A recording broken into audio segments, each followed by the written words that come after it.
comenzar a revisar rápidamente lo que se les pidió el día de ayer que ustedes terminaran de resolver.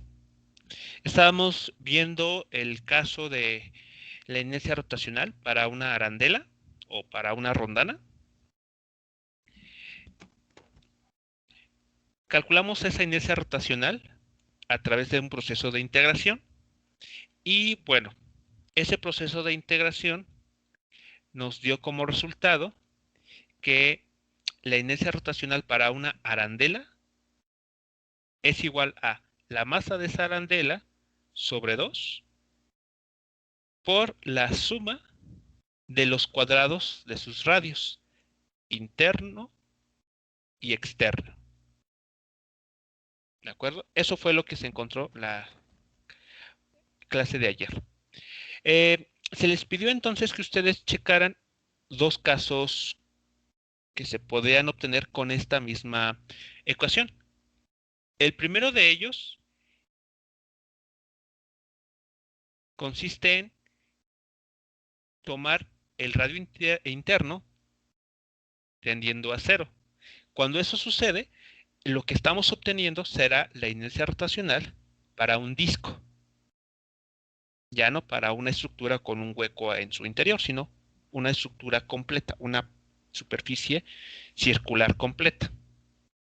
Un disco de frisbee, por ejemplo. Para ese caso, ¿cuál es el valor de inercia rotacional que ustedes encontraron? Al tomar el límite del radio interno tendiendo a cero.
Cano Bautista, ¿cuál fue el resultado que se obtiene eh, al tomar este límite?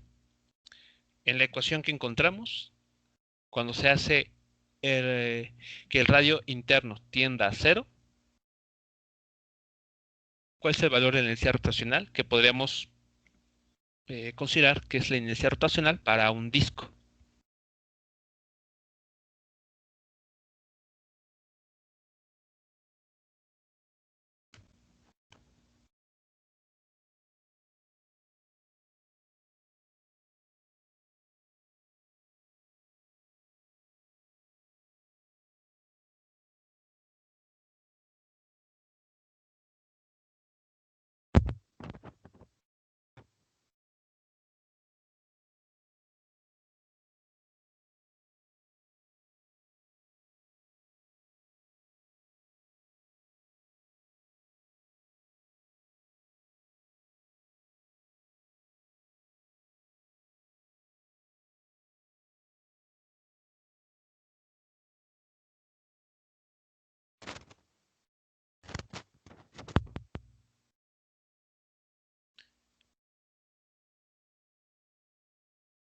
Muy bien, como se comenta en el chat, la inercia rotacional para un disco va a ser justamente la masa de la estructura, la masa del disco, sobre 2, multiplicado por el radio elevado al cuadrado. Aquí podríamos dejar R2 sin ningún problema. Pero como aquí ya no es necesario distinguir entre un radio interno o uno externo, porque solamente hay un radio, bastará con que o dejemos simplemente como la R ahí, sin subíndice. ¿De acuerdo? Porque solamente ya hay un radio. Ya no tiene sentido como pues distinguir entre uno externo y uno interno. Pero bueno, este es el valor de la inercia rotacional para un disco de radio R. ¿Cuál era el otro límite que les pedí que investigaran?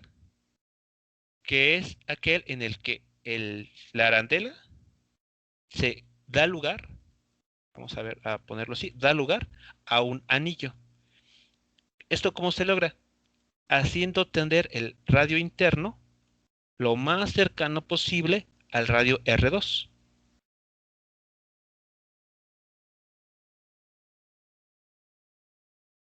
En ese caso, ¿cuál es el valor de la inercia rotacional para ese anillo o aro?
Domínguez Hernández, ¿cuál es el resultado para este otro caso?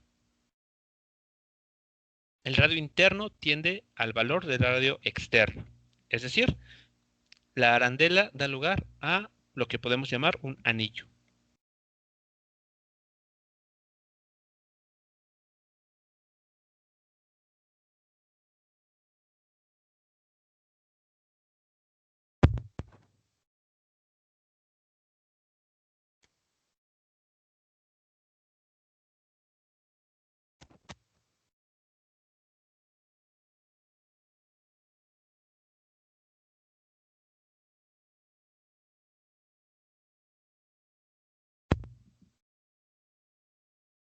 Jóvenes, en el problema, en el resultado que vimos la clase de ayer, solamente tomen el límite de R1 tendiendo al valor de R2.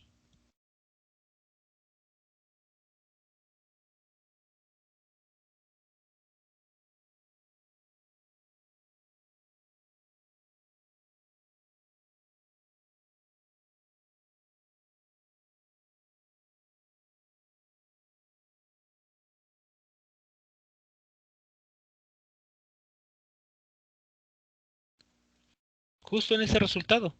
En este que vimos la clase anterior, no hay que irnos a buscar más ecuaciones. En el resultado final de la clase de ayer, hagan que el radio interno tome el valor del radio externo. Sustitúyanlo, hagan las simplificaciones y listo.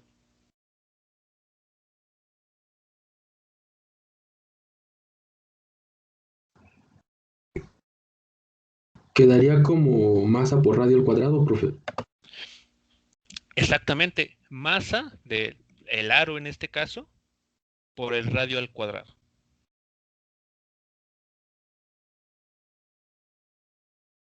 Así, de manera simple. En la ecuación del día de ayer se hace a R1 igual a R2. Es lo que está pidiéndose aquí. El radio interno tiende al valor del radio externo. Entonces, R1 se sustituye por R2. Se eleva al cuadrado. Como acá hay otro R2 elevado al cuadrado, se suman. Así que eso da 2 veces R2 al cuadrado. Pero ese 2 veces que se obtendría de lo que está en color verde, cancela con el 2 que tenemos aquí abajo. Y como el radio, como ya no tiene sentido estar diferenciando entre un radio externo o uno interno, lo dejamos simplemente como R y se obtiene esto.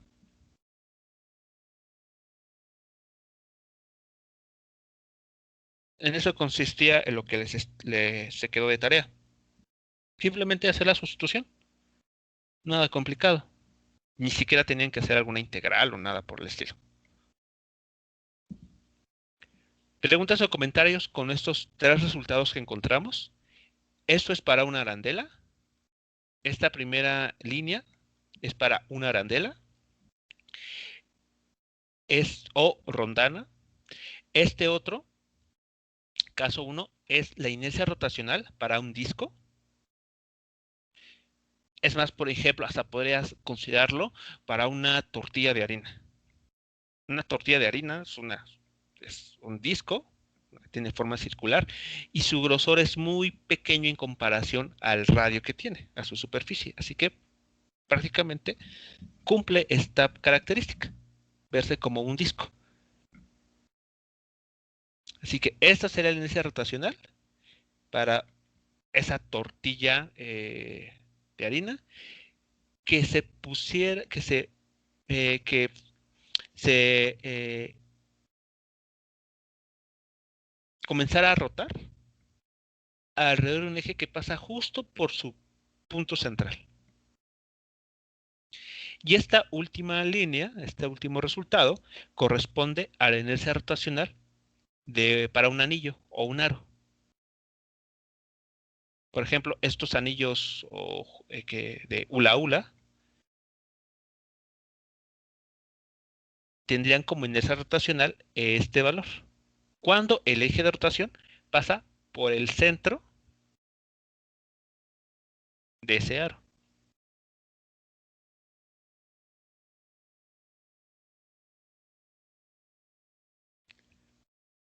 Preguntas o comentarios sobre esos resultados entonces, sobre cualquiera de estos 3 resultados que encontramos.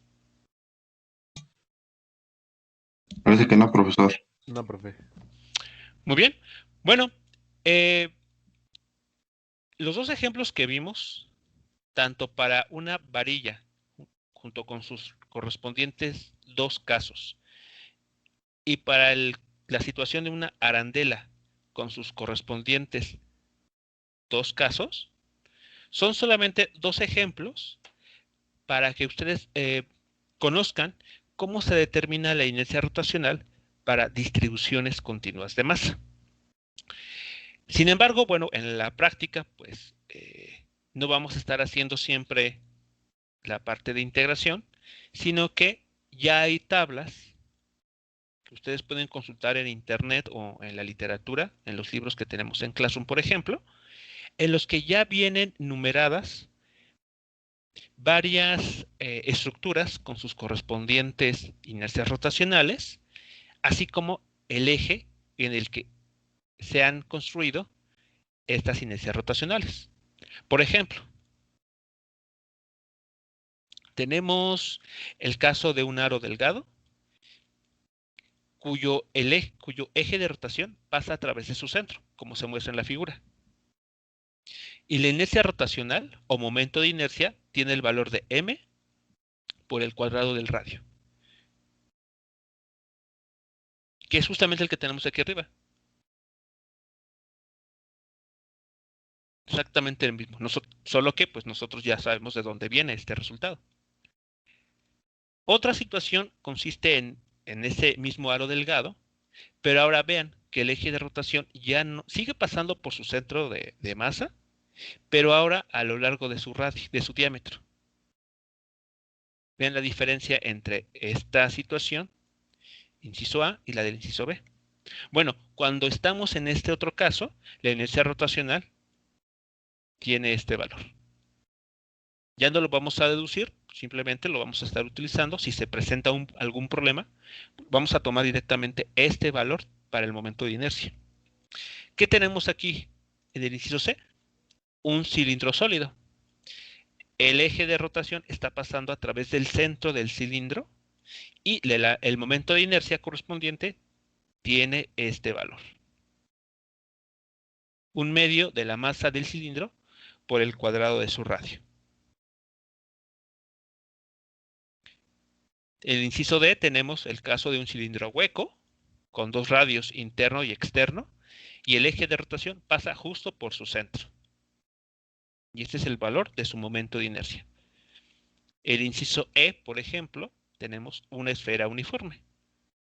El eje de rotación pasa a través de su centro y su momento de inercia tiene un valor de 2/5 de la masa de esa esfera por el cuadrado de su radio. Aquí están los casos para la varilla uniforme que vimos el día de ayer. Cuando el eje de rotación pasa por el centro de la varilla, su inercia rotacional es un 1/12 de su masa por su longitud al cuadrado. Y cuando el eje de rotación pasa por uno de sus extremos, el momento de inercia vale 1/3 de su masa por el cuadrado de su longitud.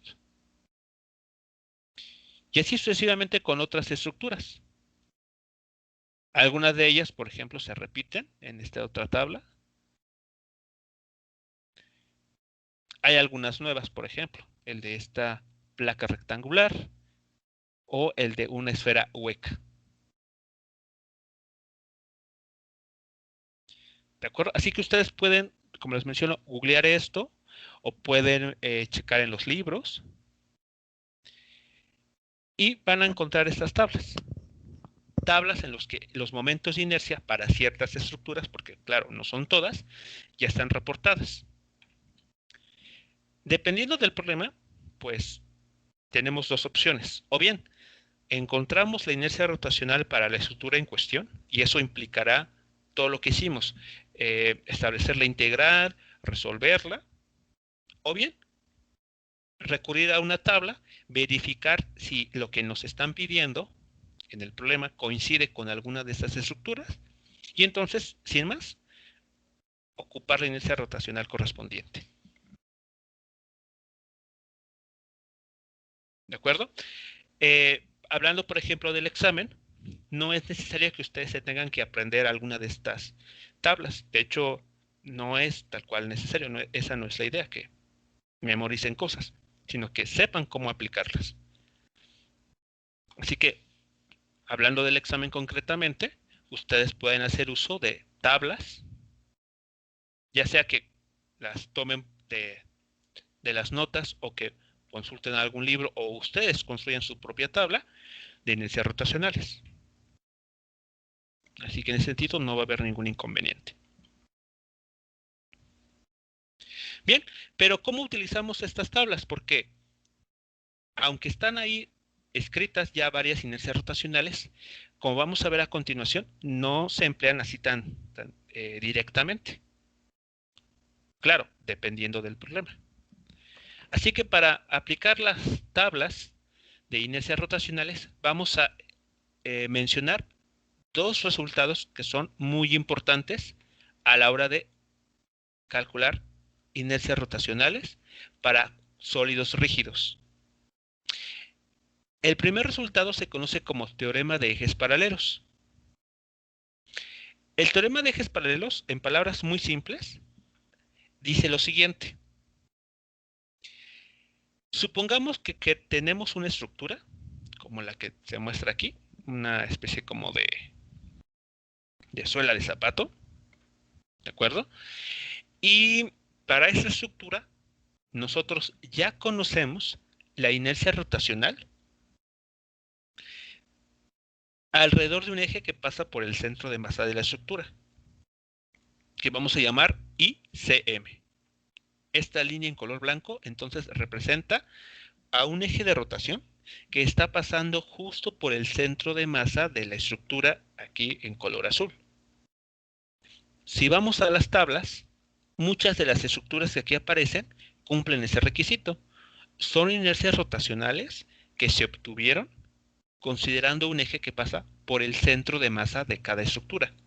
Por ejemplo, el de la varilla. Esta inercia rotacional, vean, se obtiene considerando un eje que pasa justo por el centro de la varilla. Así que si esta varilla es uniforme, entonces su centro de masa está en su parte media. Para una placa rectangular, como la que se tiene aquí, vean, también está pasando por su centro. Así que si esta placa rectangular es homogénea, sabemos que su centro de masa se encuentra justo en su centro geométrico. ¿Qué pasa con los cilindros? Ya sea un cilindro sólido, un cilindro hueco o un casquete cilíndrico. Bueno, en esos tres casos, el eje de rotación está pasando por su centro de masa, que coincide con su centro geométrico. Lo mismo sucedería para la esfera sólida o para la esfera hueca. Los ejes de rotación, vean, están pasando justo por su centro. Y si estos objetos tienen densidad de masa homogénea, entonces su centro de masa coincide con su centro geométrico. Así que bueno, esta es la primera parte para el teorema de ejes paralelos. Supongamos que ya conocemos la inercia rotacional para un cierto objeto alrededor de un eje que pasa justo por su centro de masa. Muy bien. Pero ¿qué pasa o qué sucede si quisiéramos calcular la inercia rotacional de esa misma estructura, pero ya no sobre un eje que pasa por el centro de masa, sino que pase por algún punto distinto, que vamos a llamarlo I, a esa nueva inercia rotacional? Bueno, el teorema de ejes paralelos dice lo siguiente. La inercia rotacional alrededor de un eje cualquiera que usted quiera considerar se va a calcular tomando la inercia rotacional alrededor del centro de masa, que generalmente viene ya reportado en tablas, y se le va a agregar un término extra. Este término extra, ¿por qué está conformado? Por la masa del objeto que se está estudiando, multiplicado por el cuadrado de una distancia h. ¿Quién es esta distancia h? La distancia que separa a los dos ejes, al nuevo y al eje que pasa justo por el centro de masa. Esta distancia siempre es ortogonal a ambos ejes, no hay que perder de vista eso. Esta distancia siempre es ortogonal a ambos ejes de rotación. Así que, como aquí se menciona, en esta última frase, si se conoce el momento de inercia con respecto a un eje que pasa por el centro de masa de cualquier estructura, entonces fácilmente podemos determinar el momento de inercia respecto a cualquier otro eje, siempre y cuando este nuevo eje sea paralelo a aquel que pasa por el centro de masa.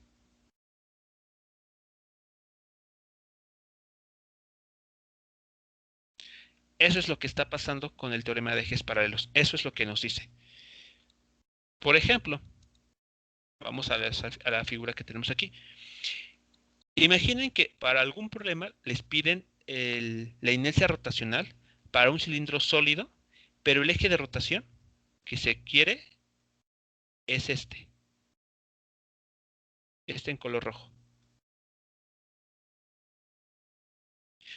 Vean que en esa situación el cilindro ya no va a girar alrededor de su centro, sino que va a estar girando alrededor de este nuevo eje, el que está en color rojo.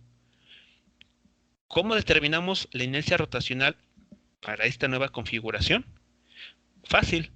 Tomamos el valor de esta inercia rotacional, porque es la inercia rotacional alrededor de un eje que pasa justo por el centro de masa del cilindro, y le agregamos un término en el que incluyamos esta distancia. Esta es la distancia h, que menciona el teorema de ejes paralelos. Elevamos al cuadrado esta distancia, la multiplicamos por la masa del cilindro, se la sumamos a ese valor que aparece en tablas y listo. Ya conocemos el valor de esa inercia rotacional alrededor de ese nuevo eje.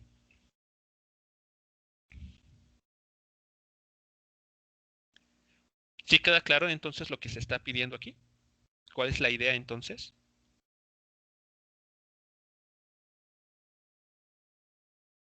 Sí, perfecto, es claro. Muy bien, bueno, eso es entonces, así es como se trabaja o se tiene que emplear estas tablas. Si el problema que ustedes pretenden resolver coincide con alguno de estos casos, sin problema, toman el valor de la inercia rotacional que está en la tabla y la emplean en sus cálculos. Si no es el caso, entonces habrá que pensar si hay que aplicar el teorema de ejes paralelos.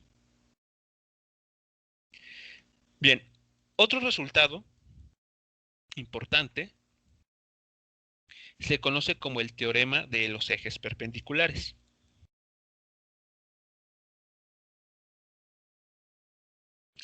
Este resultado es bastante simple en lo que comenta.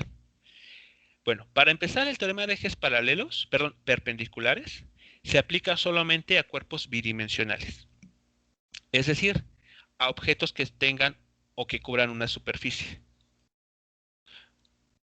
Por ejemplo, una placa rectangular. En esos casos sí se podría aplicar este nuevo resultado, el teorema de los ejes perpendiculares. Pero objetos que tengan ya volumen, por ejemplo, el cilindro o las esferas, ya no son aplicables. Ahí ya no es válida este resultado del teorema de ejes perpendiculares. Bueno, haciendo esa aclaración, que solo se aplica a cuerpos bidimensionales, ¿qué es lo que nos dice este teorema? Bueno, nos comenta lo siguiente. Establece que si nosotros conocemos la inercia rotacional de este objeto alrededor de dos ejes que sean perpendiculares entre sí, por ejemplo, esta suela de zapato, sabemos o conocemos de alguna manera, tal vez mediante tablas o mediante el cálculo directo con la integral, conocemos la inercia rotacional, por ejemplo, alrededor del eje X. Y conocemos también el momento de inercia alrededor del eje Y.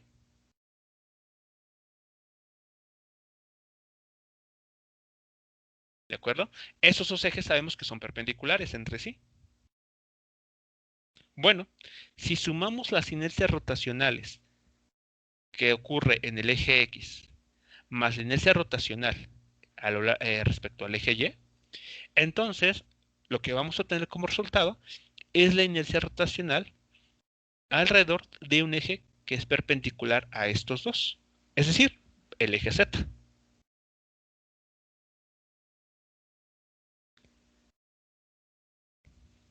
¿De acuerdo? Eso es lo que nos está diciendo el teorema de ejes paralelos, de una forma bastante simple. Conocida la inercia rotacional de un objeto alrededor de dos ejes de rotación que sean perpendiculares entre sí, al sumar dichas inercias rotacionales, obtenemos una nueva. Esta nueva inercia rotacional nos estaría diciendo cómo el valor de la inercia rotacional o de la distribución de la masa alrededor de ese eje que es perpendicular a los otros dos.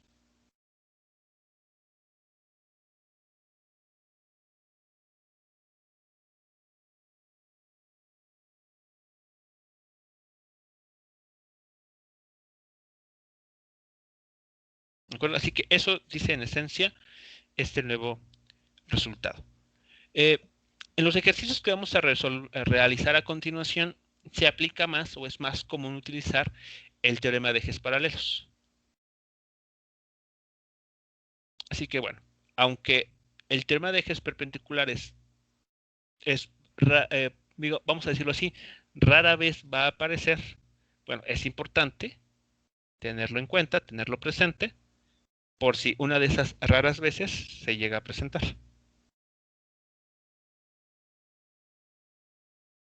¿Preguntas o comentarios sobre alguno de estos dos resultados?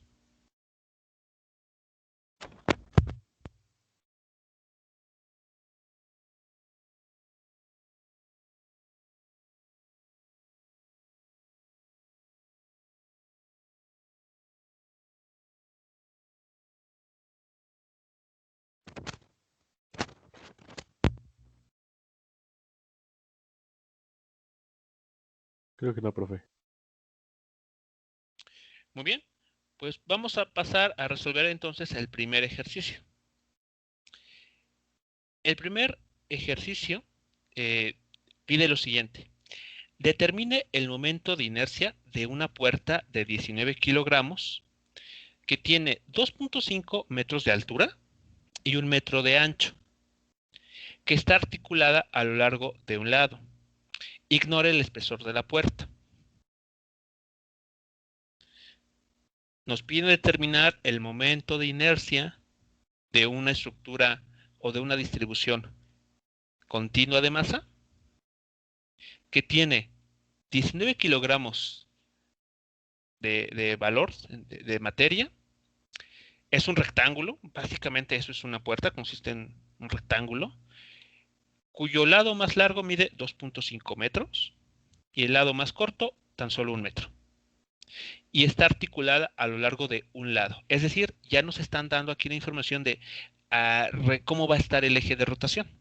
No está pasando por el centro de esta estructura, sino que esta estructura tiene que estar girando alrededor de uno de los lados, como sabemos que ocurre con cualquier puerta. Bien, teniendo esto en cuenta,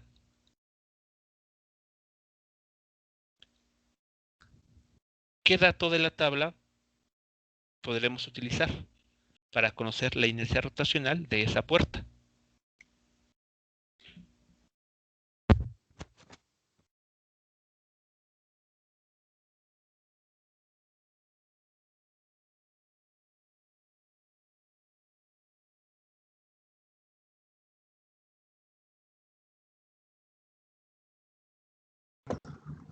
Podemos ocupar el de placa rectangular delgada en eje en un borde.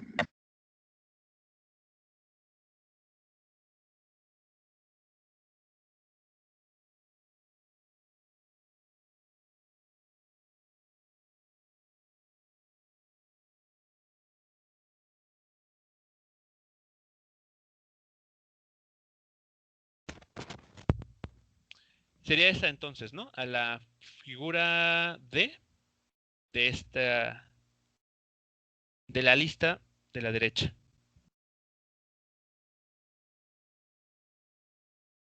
Muy bien, vean lo que está sucediendo aquí. Esto recuerda justamente a una puerta. Una puerta que tiene las bisagras colocadas en uno de sus lados. Así que esta placa rectangular pues va a estar realizando movimientos rotacionales en esta dirección o en esta otra, alrededor del eje que está ahí en color azul. ¿Qué necesitamos para determinar el momento de inercia? Vean, es 1/3 de la masa por a al cuadrado. Pero ¿quién es a en esta estructura? El lado más pequeño. Su longitud más pequeña.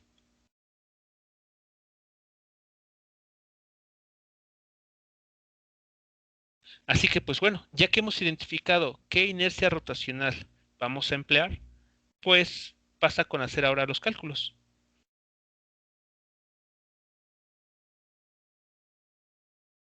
Será entonces 1/3 de la masa de la puerta por el cuadrado de su lado más pequeño.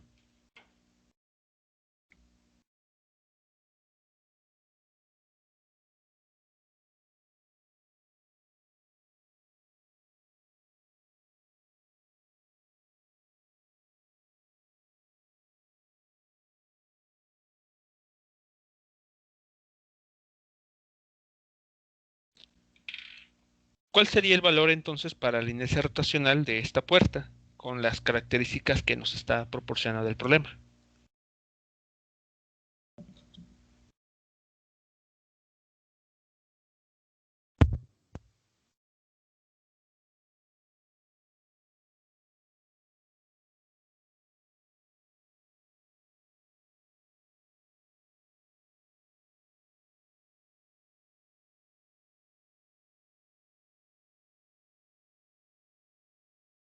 Serían 6.33.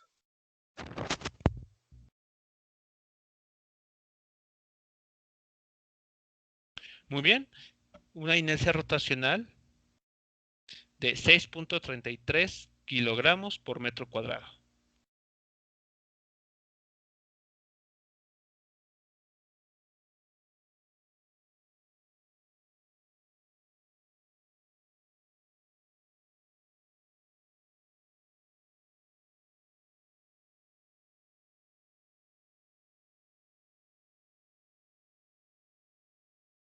¿Preguntas o comentarios sobre este resultado?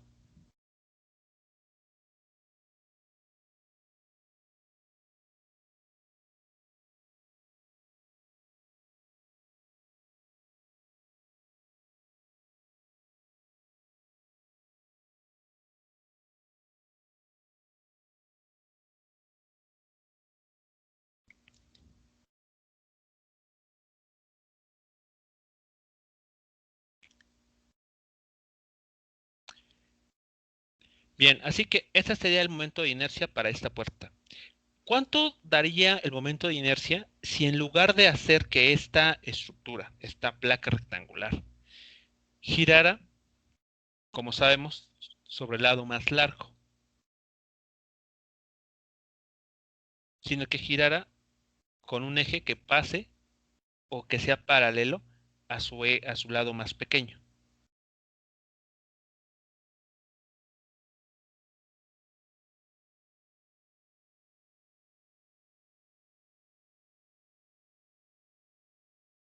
¿Cuánto valdría en esa situación la inercia rotacional?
Correcto, como nos menciona en el chat, sería un valor de 38.58.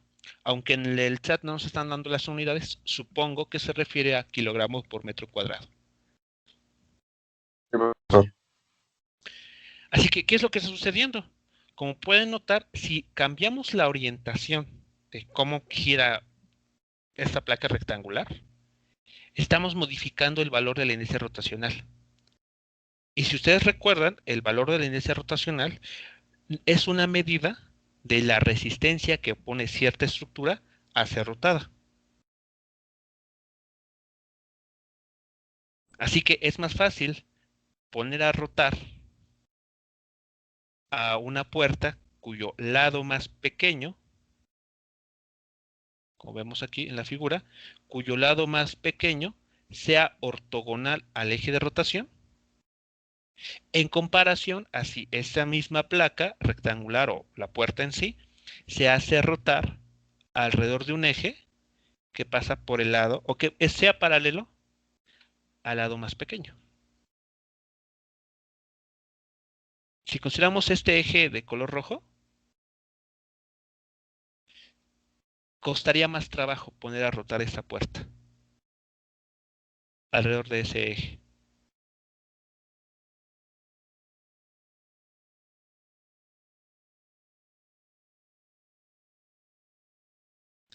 ¿De acuerdo?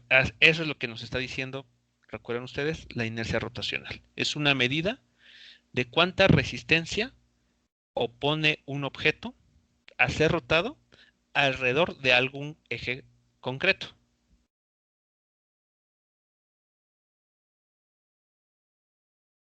Bien, el siguiente problema que vamos a resolver consiste en lo siguiente. Nos platican que consideremos dos esferas sólidas uniformes de masa m y de radio r0, que están conectadas por una varilla sin masa delgada de longitud r0.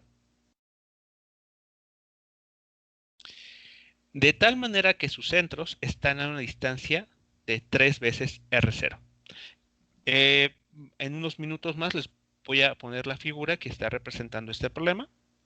De hecho, bueno, creo que conviene de una vez para que esto quede claro, para que no nos perdamos en tantos R0. Esa es la figura, o eso es lo que estaría sucediendo. Tenemos dos esferas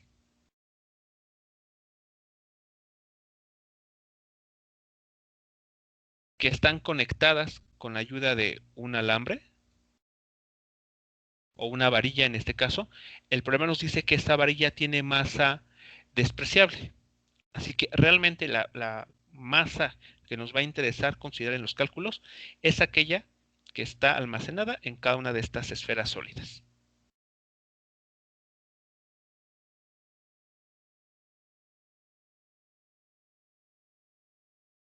Aquí vamos a cortar esto para que la figura sea lo más parecida a lo que nos plantea el problema. Ahí está. Este alambre tiene una longitud R0, que es exactamente la misma distancia o radio que tienen cada una de estas esferas. Bueno, ¿qué nos pregunta el problema? Considerando esta situación, determine el momento de inercia de este sistema con respecto a un eje perpendicular a la varilla en su centro. El inciso B nos pregunta, ¿cuál sería el error porcentual si las masas de cada esfera se supusieran concentradas en sus centros y se hiciera un cálculo muy sencillo?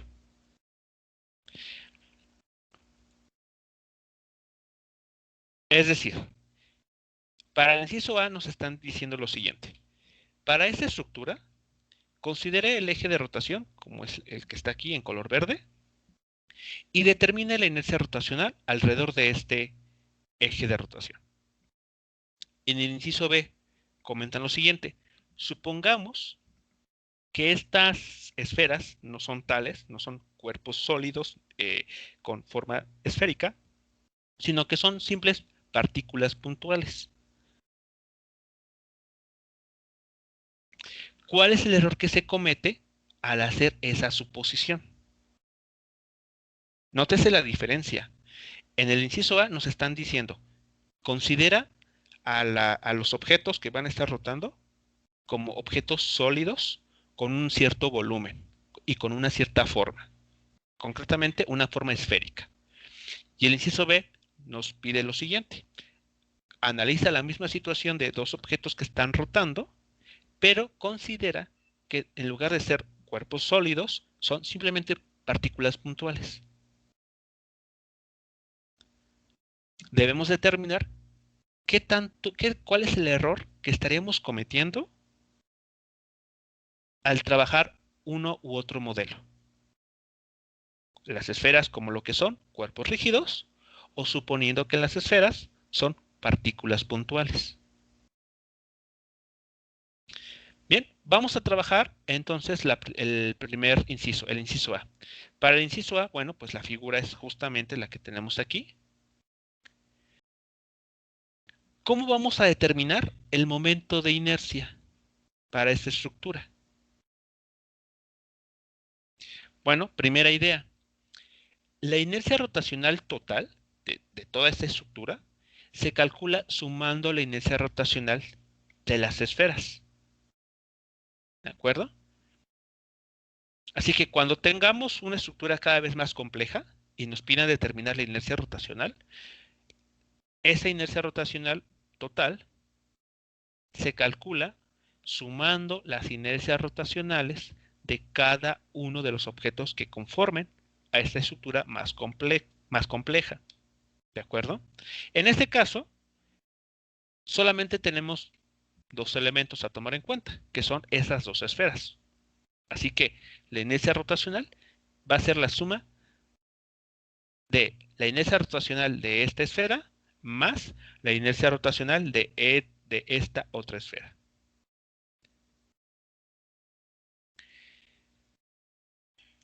Debemos de considerar además que el eje de rotación pasa por el centro de la varilla de longitud R0. Como el eje de rotación está pasando justo a la mitad de esta varilla en color azul, eso entonces nos indica que la distancia que hay entre el centro de cada esfera a ese eje es de 3 medios de R0.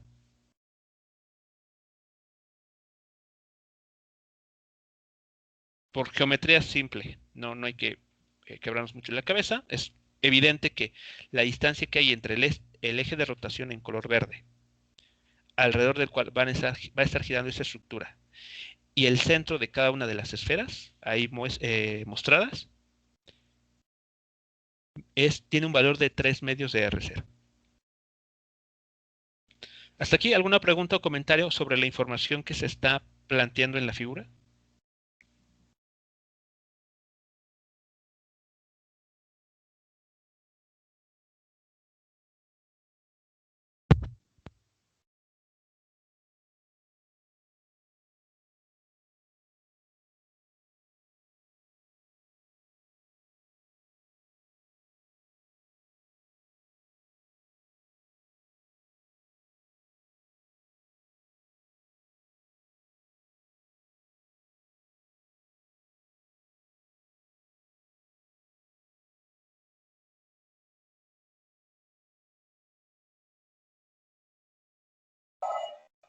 Parece que no, profesor. De acuerdo, bueno, ¿cómo se determinará entonces la inercia rotacional de una de las primeras esferas? Cualquiera, no importa cuál, la esfera izquierda o la esfera derecha. A ver, ¿cómo se determinaría?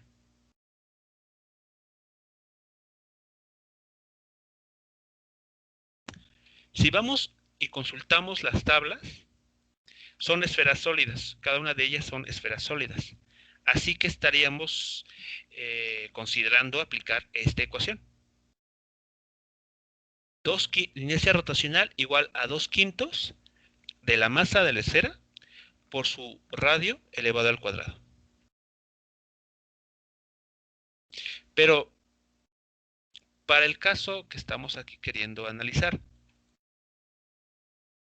la inercia rotacional de una de esas esferas sería eso que acabamos de ver en la tabla, ese resultado.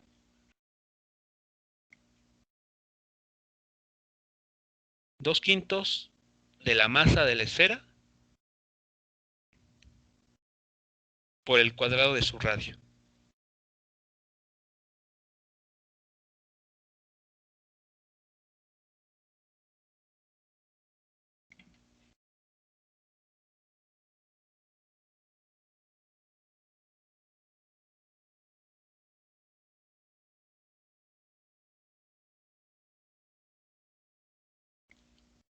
¿Será esa la inercia rotacional para esta esfera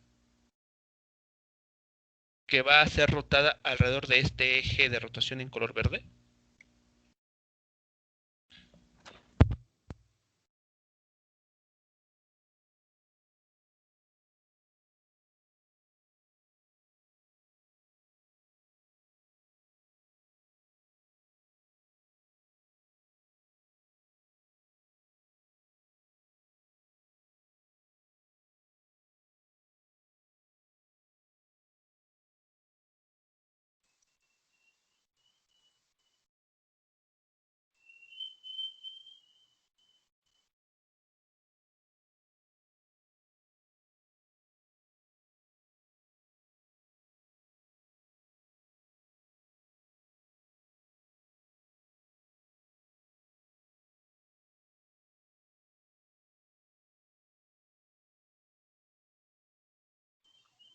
No, profesor.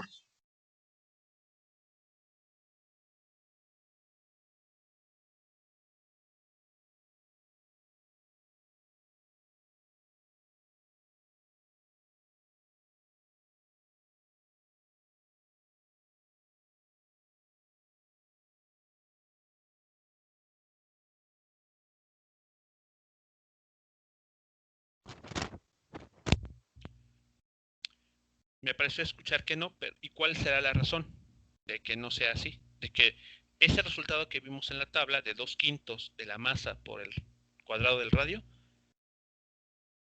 no sea la inercia que tenemos que considerar para esta esfera.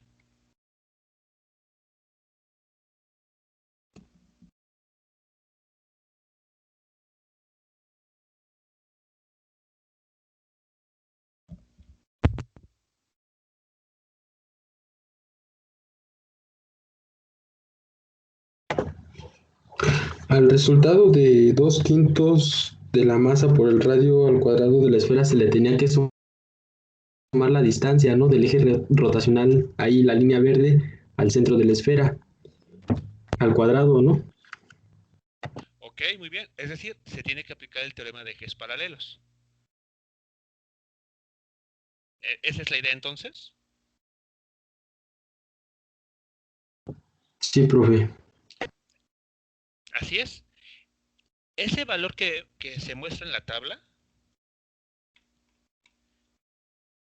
y que ustedes pueden encontrar en muchos otros lugares, 2 quintos de la masa por el cuadrado del radio, es obtenida cuando el eje de rotación pasa justo por el centro de masa de la esfera.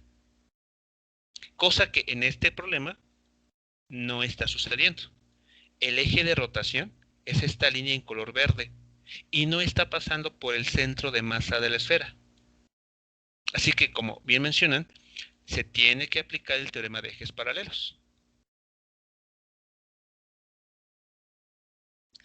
Si aplicamos el teorema de ejes paralelos, nótese lo que se tiene.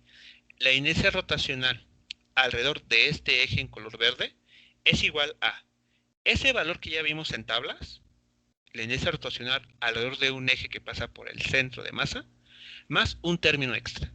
Ese término extra involucra una distancia h. ¿Quién es esta distancia h en nuestro problema? Pues es justamente 3 medios de R0. Porque es la distancia que separa al nuevo eje de rotación y al eje que pasa justo por el centro de la esfera.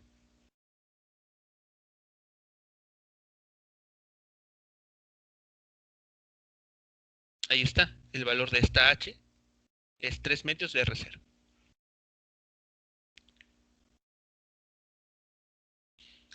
Así que al hacer la sustitución, al hacer las sumas de fracciones y demás, llegamos a este resultado. 53 veinteavos de el valor de la masa de la esfera. Estamos calculando de una sola esfera por el cuadrado de su radio.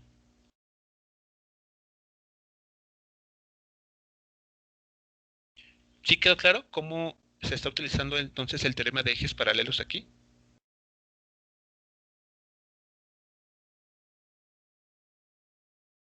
Sí, profe. Así que recuerden ustedes, mucho va a depender del problema. Si fuese el caso de que el eje de rotación pase justo por el centro de masa de alguna estructura y esa inercia rotacional ya aparece en tablas, sin problema, lo tomamos de ahí, de lo que esté reportado en la tabla. Si, como en este caso, el eje de rotación no pasa por el centro de masa de la estructura en cuestión, entonces hay que aplicar el teorema de ejes paralelos correctamente.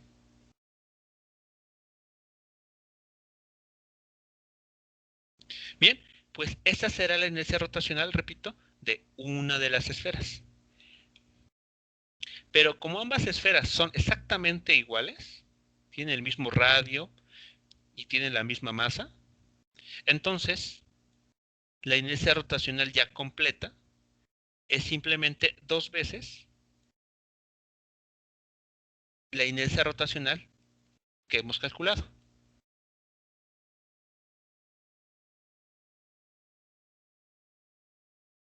Así que el inciso A concluye con lo siguiente. La inercia rotacional de la estructura completa es 5.3 o 53 décimos, como ustedes gusten utilizarlo, del valor de la masa total de las esferas por el cuadrado de sus radios. Como son exactamente los mismos, pues bueno, aquí da igual cuál radio consideremos.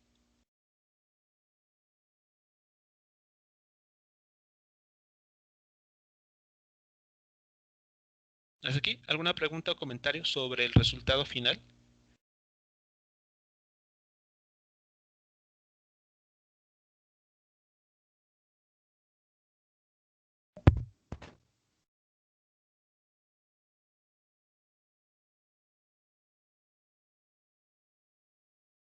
Profesor.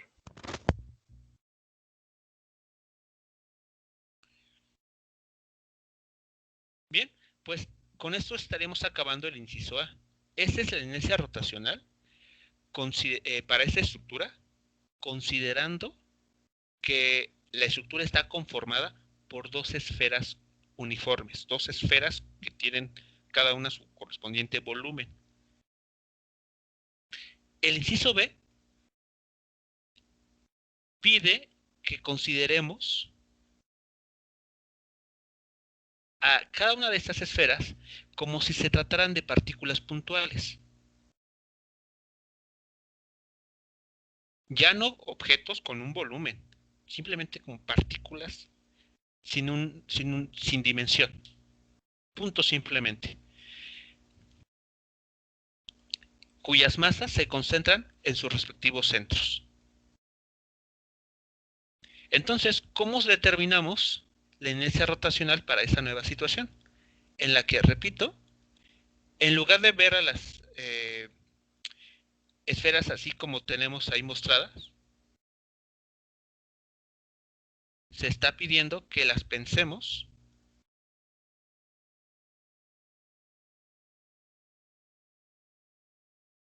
como simples puntos.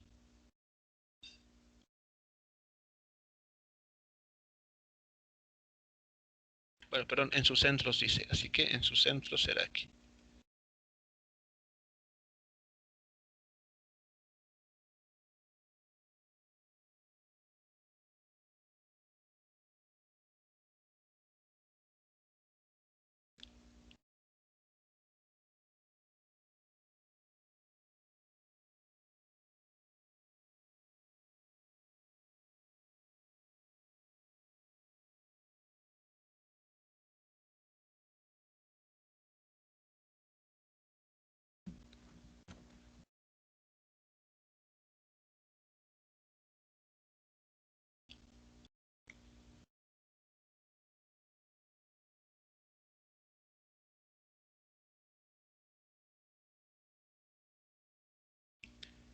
para esa nueva estructura, para que la figura de la derecha, ¿cómo se determina la inercia rotacional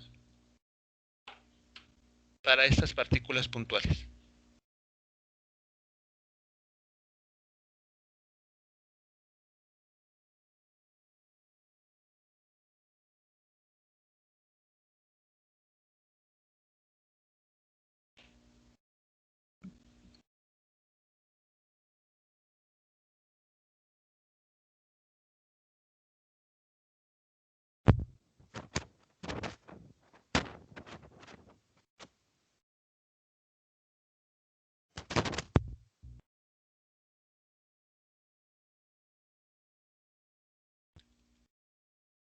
Recuerden ustedes, lo mencionamos. Cuando tenemos partículas puntuales, la inercia rotacional se calcula con la masa de una de las partículas multiplicado por el cuadrado de la distancia que la separa al eje de rotación. Y así con cada una de ellas. En este caso aplicaría esa idea. Tenemos que cada partícula tiene una masa m y está a una distancia del eje de giro de 3 medios de R0. Y son dos partículas exactamente iguales.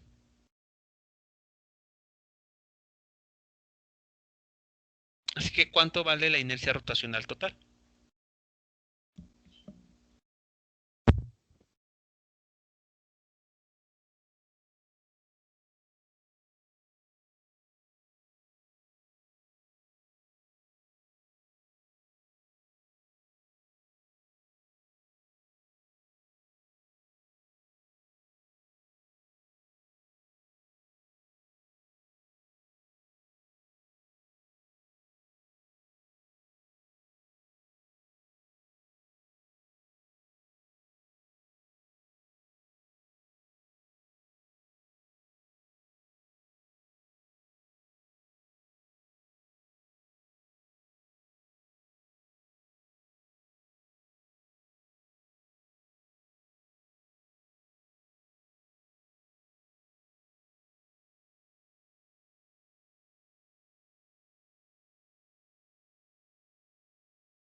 Bien, ¿cuál será la inercia rotacional para la figura de la derecha?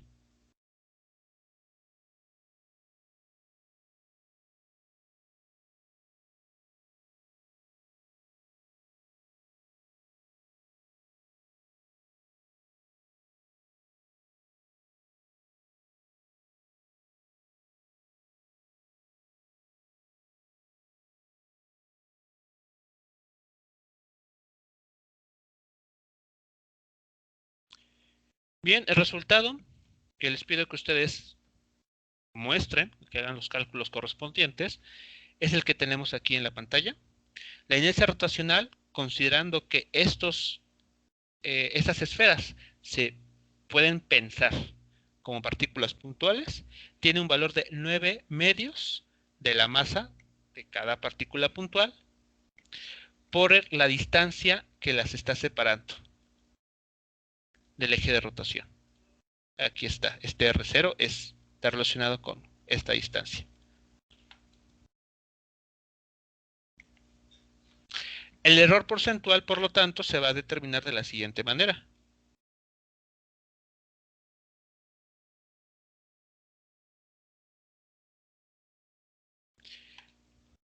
A la inercia rotacional que vamos a llamarle real, entre comillas, es decir, aquella en la que se obtiene considerando a los objetos con su volumen, que tiene una forma esférica, le restamos el valor de la inercia obtenida pensando que se trata de partículas puntuales. Y a ese valor lo dividimos entre este valor real.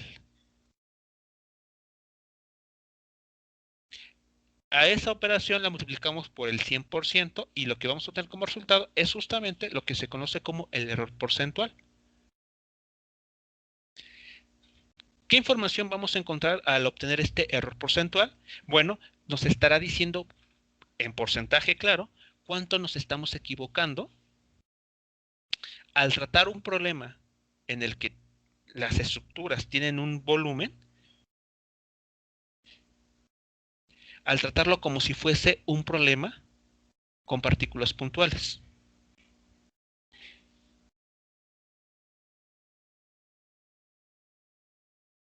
¿Cuánto vale esa operación que está ahí mostrada?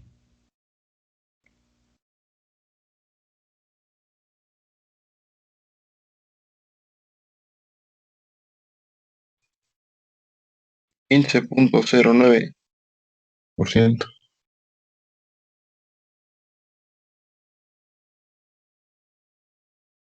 ¿Cuánto, perdón? 15.09%.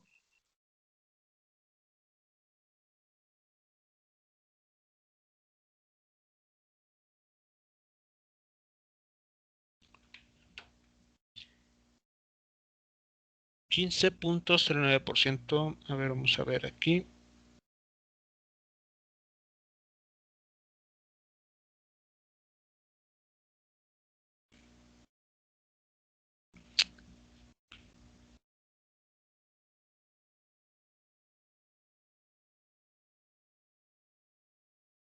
Muy bien, así es. Así que vamos a anotar aquí 15.09%.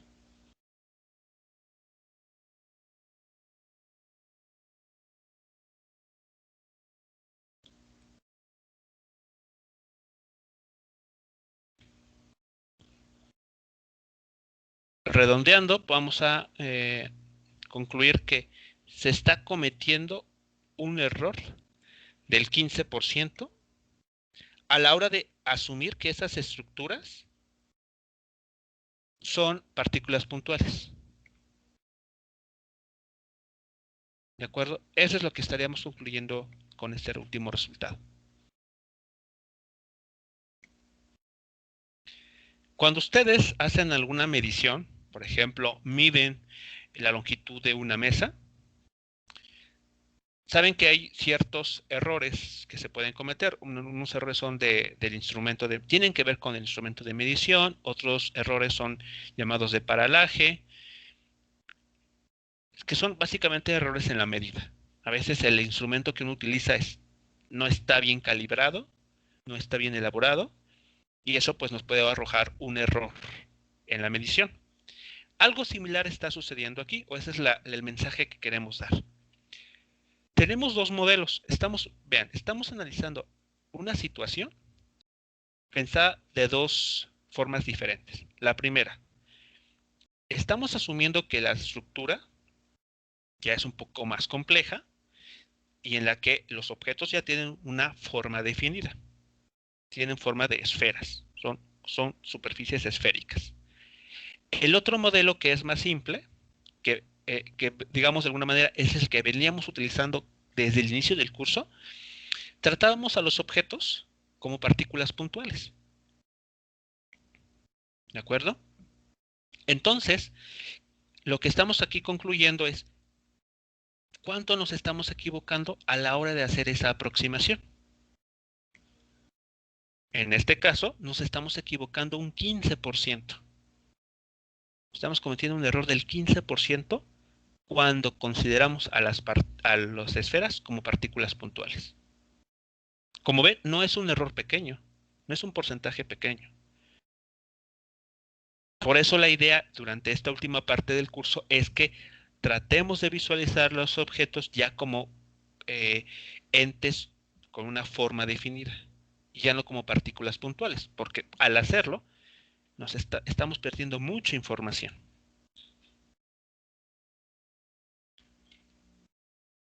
¿Preguntas o comentarios al respecto del resultado, del desarrollo o de la conclusión de este ejercicio?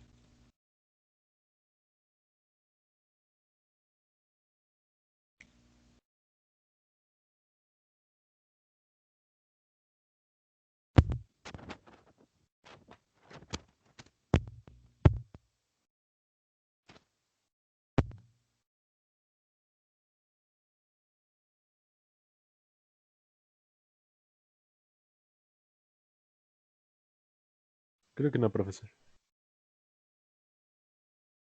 Muy bien.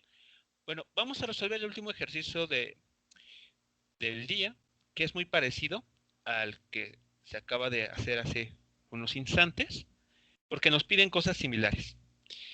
Se tiene lo siguiente: una esfera o una bola de masa m y de radio R1, como se muestra aquí, en el extremo de una varilla delgada sin masa que se hace girar en un círculo horizontal de radio R0. Así que esta esfera es colocada sobre esta varilla de tal manera que su centro se ubique a una distancia R0 del eje de giro o de eje de rotación AB. ¿De acuerdo? La esfera y toda esa estructura va a estar rotando alrededor de este eje de rotación AB. Bueno, el inciso A nos dice: considerando que la masa de la bola esté concentrada en su centro de masa, calcule su momento de inercia con respecto al eje AB. Es decir, que asumamos esta aproximación nuevamente, que en lugar de tratar a la esfera como tal, pensemos que es un simple punto. Y con esta aproximación asumamos, que determinemos la inercia rotacional. El inciso B dice lo siguiente: usando el teorema de ejes paralelos y considerando el radio finito de la bola, es decir, que ahora sí la pensemos como lo que es, una esfera sólida, determina el momento de inercia con respecto al eje AB. Y finalmente, calcula el error porcentual introducido por la aproximación, tomando como datos R1, 9 centímetros, es decir, el radio de esa esfera mide 9 centímetros, y el largo de la varilla que la separa del eje de rotación tiene el valor de 1 metro.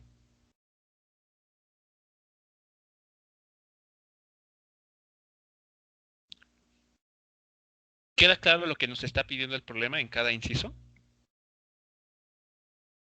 En el inciso A, consideremos a la esfera como un simple punto. Inciso B, consideremos a la esfera como lo que es, una esfera sólida que tiene un radio R1. Y el inciso B, calculemos en porcentaje qué error estamos cometiendo al hacer estas aproximaciones, sabiendo que el radio de la esfera mide 9 centímetros y la longitud R0 mide 1 metro. Bien, ¿cuál es la respuesta para el inciso A?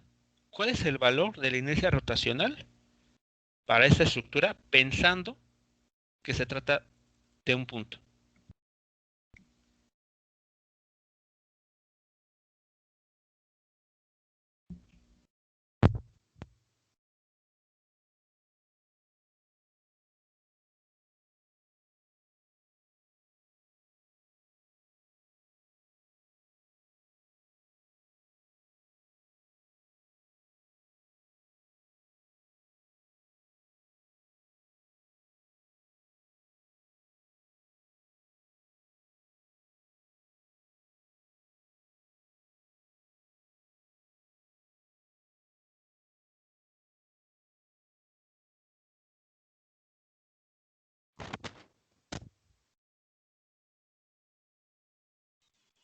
Sería como el inciso B del problema anterior.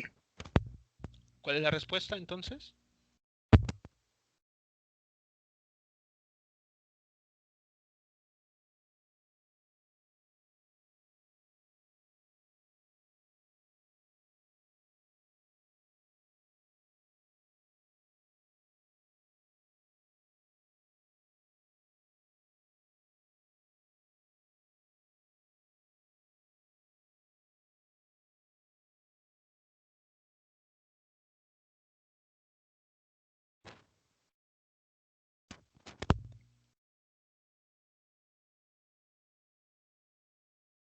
Pensando de forma similar al ejercicio anterior, ¿cuál sería la respuesta? ¿Cuál es la inercia rotacional? Asumiendo que esta estructura se puede considerar como un simple punto.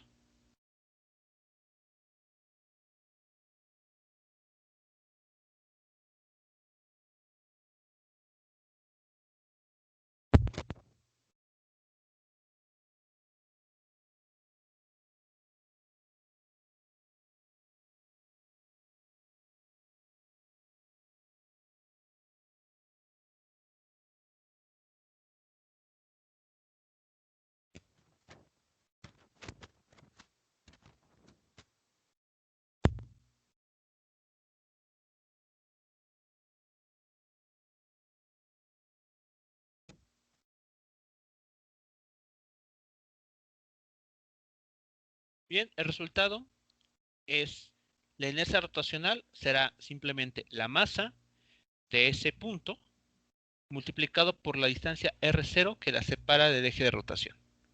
Y esta distancia elevada al cuadrado. Así, de manera muy simple.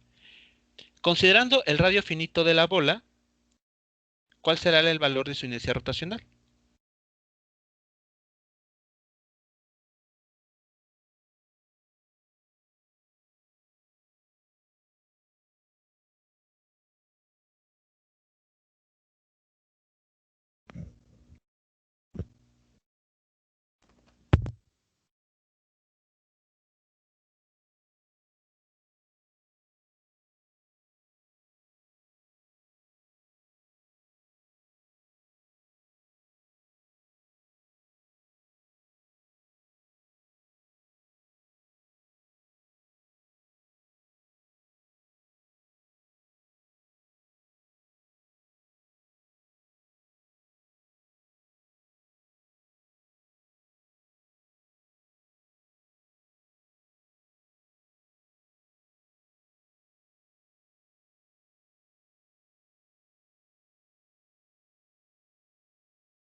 Bien, aplicando el teorema de ejes paralelos, se puede demostrar que la inercia rotacional para esta estructura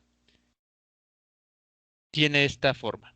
2/5 de la masa de la esfera por el cuadrado de su radio, R1, como se muestra en la figura, más este término, que es proporcional a la masa, nuevamente, de esta esfera, multiplicada por la distancia h, previamente elevada al cuadrado. Esta distancia h coincide con este valor de R0, así que bueno, toma la forma que está aquí en la ecuación en color verde. Finalmente, el error porcentual se escribe de esta manera. Ustedes pueden hacer aquí las simplificaciones, hacer el álgebra que corresponda. No es álgebra complicada. Y llegamos al resultado que tenemos aquí abajo. Como vemos, el error porcentual va a depender única y exclusivamente de las distancias involucradas, del radio de la esfera o de la bola y el radio que la separa del eje de rotación. Bien, considerando los datos numéricos que nos menciona el problema, un valor de 9 centímetros para R1 y un valor de 1 metro para R0, ¿cuál es el error porcentual que se estaría cometiendo?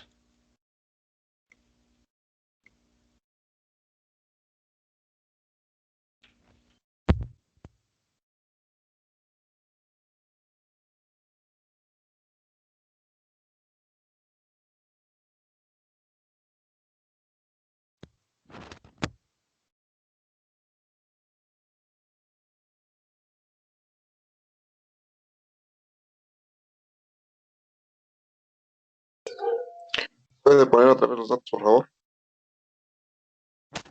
R1 mide 9 centímetros y R0 mide 1 metro.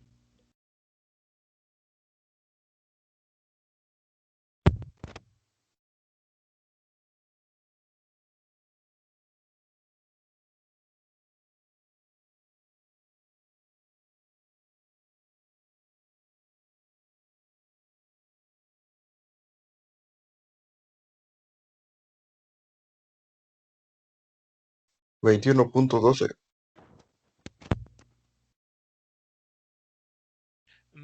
Se convirtió en los 9 centímetros a metros para hacer posible la operación Ah, aquí. sí, lo convertí, pero me equivoqué. Es 0.09 y le puse 9 perímetros. ¿De acuerdo? Sí es importante hacer la conversión para poder cancelar correctamente las unidades.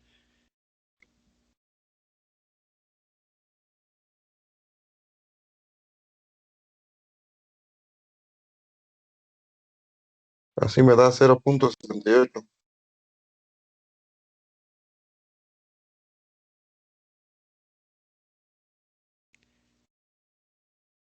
0. ¿Cuánto, perdón? 0.78. 78. A ver, sí se consideró el 5 medios que aparece aquí enfrente. El 1 más 5 medios más 1 al cuadrado No, no, sobre... no es más. Aquí es 5 medios por. Profe, me sale 0.322. Sí, ese es el resultado correcto. 0.322%.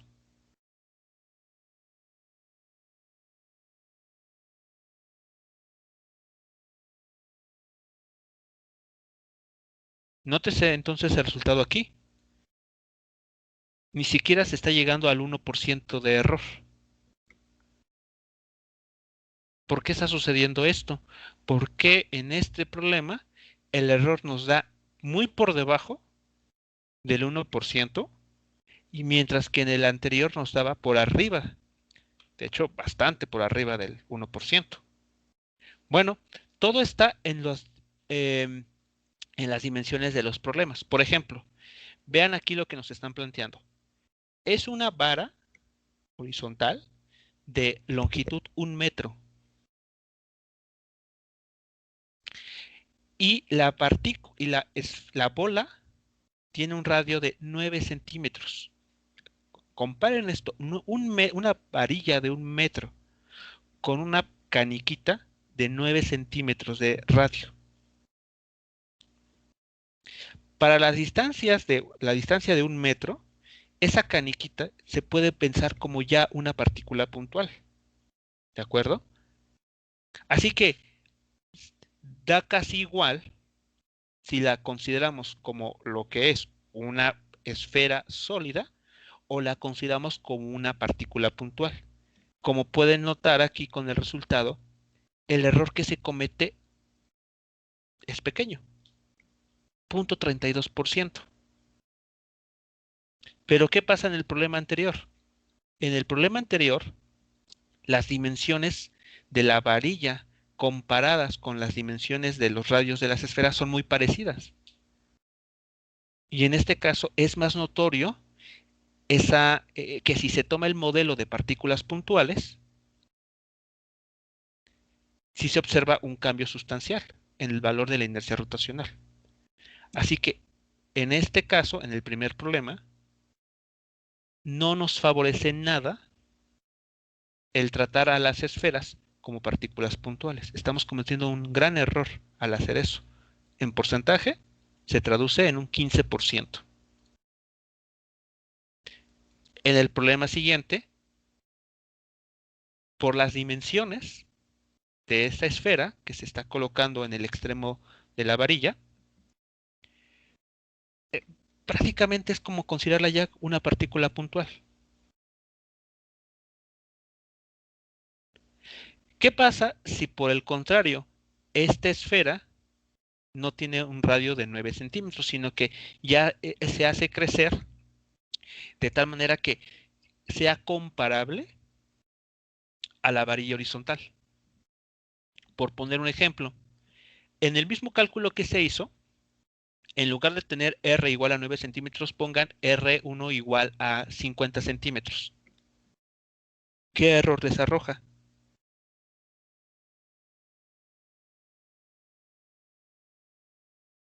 Es decir, ¿qué pasa si la esfera esta que se coloca, la bola, tiene un radio igual a la mitad de este R0?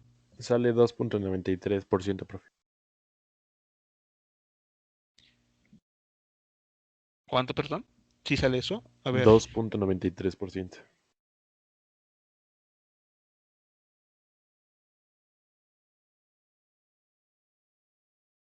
A ver, yo estoy aquí, bueno, lo estoy obteniendo, no sé si habrá cometido algún error. Yo tuve un error de 9%.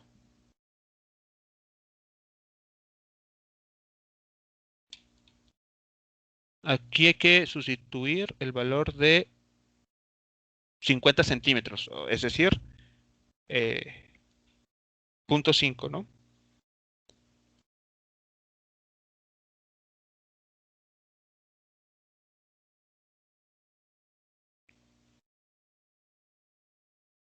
A ver, chequémoslo con cuidado. Es 1 más 5 medios, que multiplica a 1. R0 sigue siendo igual, 1 metro. Y R1 lo estamos escogiendo ahora de medio metro. Sí, ya me salió, profe. Es 9.09, ¿no? 9.09%. Vean, el porcentaje se incrementó.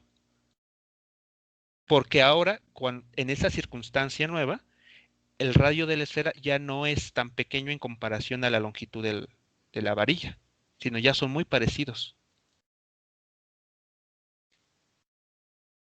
Así que eso hay que tenerlo en cuenta a la hora de hacer algún modelo, a la hora de hacer algún cálculo, porque puede haber ocasiones en las que una cierta aproximación sea válida, como en este segundo problema. Porque la partícula o la esfera en comparación a la varilla ya es de por sí pequeña, casi la 10ª parte de la longitud. Pero si el problema o la estructura ya tiene longitudes parecidas entre sí, todas las estructuras que lo forman tienen las mismas longitudes, entonces pensarlas como partículas puntuales pues puede arrojarnos un error importante.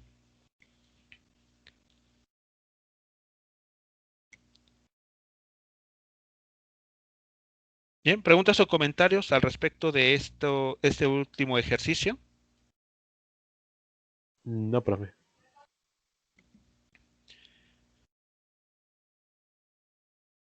Bien, pues con esto estaríamos cerrando nuestro penúltimo tema del curso. La siguiente semana arrancamos el último tema del curso que tiene que ver con dinámica. Así que, bueno, vamos a incorporar las cuestiones de fuerzas para analizar los problemas.